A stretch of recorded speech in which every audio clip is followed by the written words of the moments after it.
ከዚህ አካባቢ ዘይንድ እኔ ምሮይ ሊፈነዳ ነው። አይዞሽ የኔ ፍቅር ምንም ነገር እናልፋለን። እሺ እንዴ ካይረር ጻይና ይላል።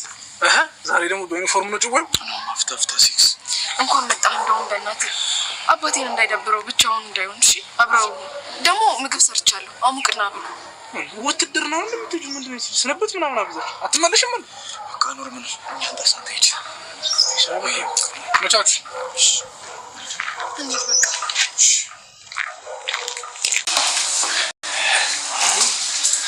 እኩል መጣችሁ። እንዴት ዋላችሁ? እንዴት አልከኝ? ይመስገን። ታዲያ ጽናት ክላስ ላይ ነበር። ቆንጆ ነበር። በቃ እዚህ ልብስሽን ቀይሪ።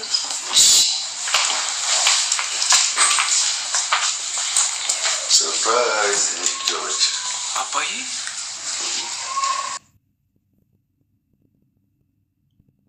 እንዴት መጣ? ናከፈኝ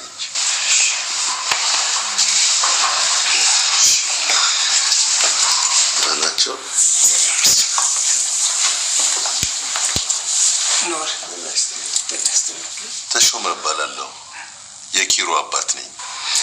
አሰግድ እባላለሁ። የጽናት አባት ነኝ። በጣም ጥሩ።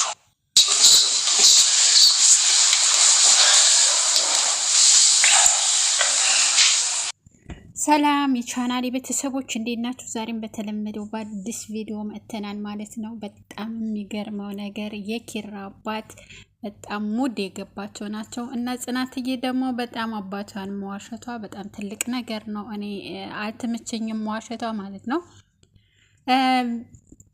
ምንድነው ኪራ እንንገራቸው እባክሽን እንንገራቸው። ምንም ቢሆን እውነቱ መውጣቱ አይቀርምና ውሸት ጥሩ አይደለም። እየዘገየ ሲሄድ ነገር ያበላሻል እያለ ነው።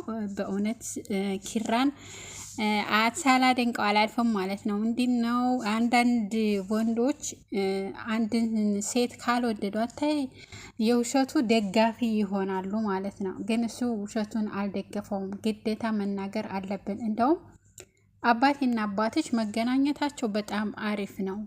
ያለውን ነገር ስለ ፍቅራችንም ሆነ ስለ ዋሸሽው ነገር እያንዳንዱ ውሸት በዝርዝር እናስረዳቸው፣ ከዛ ተገላገልን ማለት ነው ሲላት፣ አባቴ ይጎዳብኛል፣ ቆይ መደበቅ አለብን፣ ቆይ በቃ እያለች እሷ አጥንትናል ወደ ኋላ እንዲል አደረገችው እንጂ ኪራ በፍጹም ውሸት መደበቅ የለብንም ብሎ ነበር ማለት ነው።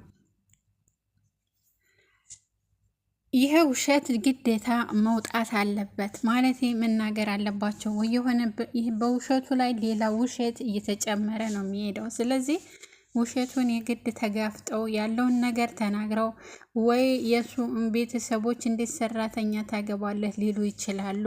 አንዳንድ ቤተሰብ ልጃቸው ሰራተኛ እንዳገባ አይፈልጉም። ማለት ባለፈው እሱ ራሱ እንዴት ሰራተኛ ገባለሁ እንዴት ተሰራተኛ ፍቅር ይዘኛል እያለ ነበር መጀመሪያ ላይ ማለት ነው።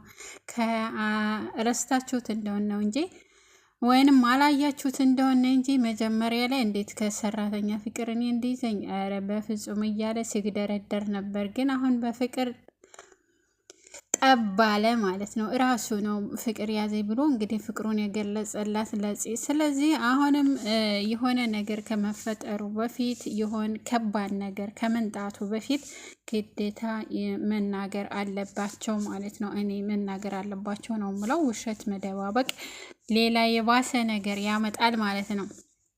ኪራ እንግዲህ በጣም ቆራጥና የተረጋጋ ሰው ሆኗል። እንደዛ ግልፍ የሚለውንና በሷ ላይ የሚያደርገውን ግልምጫ ወይም ቁጣ የሚያደርገው ነገር የለም። ነገር ግን አሁን እሱ እርግጥ ያለ ሰው ሆኗል። ጽናትም ያው ፍቅር የሚለው እንኳ እሱ ነው። ብዙ እሷ ፍቅር አትልም፣ ያው ትሽኮረመማለች። ኩሽና እንኳ ገብተው ሳሚኝ እዚህ ጋ ጉንጬ ላይ አሞኛልና መድኃኒቱ መሳም ነው ብለውኛል። ስለዚህ እዚች ጋር ትስሚኛለች ስለት እንዴ ብላ አፍራ ስትሄድ ስቦ እንደገና ስማ ወጣች ማለት ነው። እሱም በጣም ስትሽኮረመምለት በጣም ነው ደስ ያለው ማለት ነው። ከሚባለው በላይ ደስ ያለው ስትሽኮረመም። ሌላው ነገር ምሩና ናሆምዬ ቢኒ እውነት ናሆም ምሩ ብትቀበለው በጣም ደስ ይለኛል። እኔ እንድትቀበለው ነው በቃ እኔ ብትቀበለው በጣም ደስ ይለኛል። ሌሎቻችሁ እንግዲህ ምናልባት ልትጎዳው ትችላለች፣ እንዳይጎዳ ብላ ነው። አሁንም እኮ እሱ እየተጎዳ ነው ያለው። እሽም አለችው አላለችውም እየተጎዳ ነው ያለው። ግን እሺ ብለው ያላቸውን ጊዜ አብረው ቢያሳልፉ በፍቅር እንዴት ደስ ይላል። እኔ በጣም ነው ደስ የሚለኝ። ደግሞ አምሮባት ነበር ምሩ ማለት ነው። በጣም ነበር ያማረባት።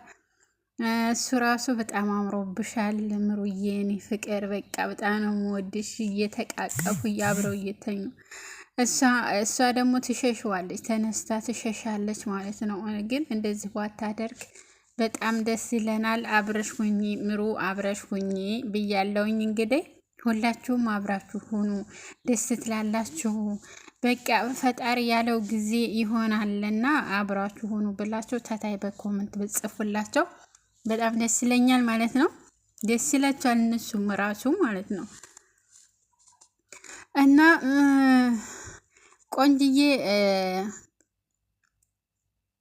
ቆንጅዬ ጓደኛ አለቻት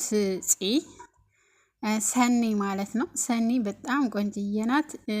ጓደኛዋ ከትምህርት ቤት ቀርታ እንግዲህ እሷ ጋ ነው የዋለችው። ይህ 9 ሰዓት እንዴት ነው እንዲህ አረዛዘሙ አለች። ከኪራ ጋር ስትላፋ እየዋለች 9 ሰዓት አልደርስ ብሏት ወደ ሰማይ እያንጋጠጠች አይ ፈጣሪ ሆይ እንደው እንዴት አደርገኛውን እያለች ፈጣሪዋን ወደ ላይ እየለመነች ነው። አባቱ የሆነ ነገር እንድነግርህ ነበር አባ ብሎ ሲለው አሁን ደክሞኛል፣ ስለዚህ ልተኛና ነገ ትነግረኛለህ አለው ለኪራ ማለት ነው። ከዛ ሲነጋ ስፖርት እየሰሩ ሁለቱም አባትና ልጅ ትናንትና ምን ነበር ነግርሃለሁ ያልከኝ ሲለው ምን ነበር ረሳሁት ሲለው ረሳህ እንደ ምን ትረሳለህ ነገር ይበል እንድንያስሙ በቃ ተውኩት። አይ በቃ አባ ጽናት የኛ ሰራተኛ ሳትሆን ተማሪ ናትና ለአባቷ እንዳትነግረው ሲለው እኔ እኮ 2 ሽበት ያወጣው ነኝ የምንመደባበቅ ነው። ትናንትና ዩኒፎርም ለብሳ ስትቆማ ፌክ እንደሰራችሁ ታውቆኛል። እኔ ምንም አላልኩም አለ። አይ እንደገባህ አውቃለሁኝ ይህን አባት አይደለ እንደ ብሎ እያሞጋገሰ ስፖርታቸውን እየሰሩ ተነጋገሩ ማለት ነው። ቢነግሩ ባይነኝ እንደዚህ ያለ ውሸት እስካሁን ድረስ መቆየቱ ቢናገር ጥሩ ነው። ኪራ በጣም በፍቅር ላይ ደስ ብሎታል። በቃ በደስታ ነው። እሷ ያለችውን ነው እንጂ የሚሰማው እሱ ባለው አይሄድም ማለት ነው። እንደ በፊቱ አንቺ ምን አገባሽ አንቺ እንዳልሽ ነው እንደኔ እንዳልኩ ነኝ እንጂ እኔ እኮ ሰርሽ ነኝ አለቃሽ ነኝ ይል ነበር። አሁን እሷ ያለችውን ብቻ ነው የሚሰማው ማለት ነው። ይሄ ፍቅር እኮ የማይገዛው ነገር የለም፣ የማያሸንፈው የለም። ፍቅር ያሸንፋል የሚባለው በኪራና በጽናት አየው ማለት ነው። ፍቅር ከባድ ነው፣ ፍቅር ኃያል ነው፣ ፍቅር ያሸንፋል እየተባለ ይሄ ሁሉ እንደዚህ ዋስታ በየመንገዱ ከመቆምና ዩኒፎርም ለብሶ ውሸት የትም 9 ሰዓት ሙሉ ቆይታ ከምትመለስ ወደ ቤቷ ይህንን ሁሉ ተምታደርግ አባቷ እውነቱን ብትነግረው እንዴት ተሷ ጭንቀትና ከሷ ራስ ላይ ጭንቀቱ ይወርድላት ነበር ማለት ነው። እና አሁንም ትናገር ምንም አይደለም ምሩ ራሱ ትናገር እያላት ነበረ። ናሆም ባክሽ ትናገር እያለ እሷ ደግሞ ቆይ እስኪ አባቴ የሆነ ነገር ይሆንብኛል ብላለች እና በሰው ጉዳይ በጣም ቀላል ነው። ስለዚህ ቆይ እስኪ እንጠብቅ አለኝ ምሩ ማለት